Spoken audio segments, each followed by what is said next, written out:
खबर درکو چې د سیک فار جسټس مشر ګپن سنگ پونو پهلګام حمله فالس فلیگ اپریشن ګرځولي بلخوا جلیل عباس جیلانی وایي چې بهارت لخوا پروپاګاندا او د فالس فلیگ ډرامې کولو انډین روایت دی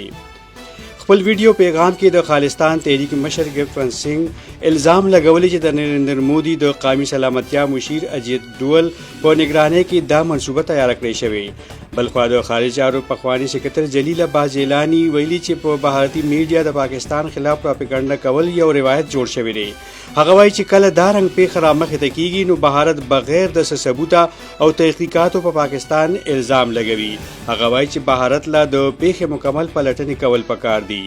دغه رنګ بهارت کې د پاکستان پخوانی های کمشنر عبدالباسط ویلي چې دته یقین دی پاکستان به د بهارت د څه قسمه بزدلۍ جواب لپاره چمتو دی او دا ځل به پاکستان بهارت ته خلمات جواب ورکوي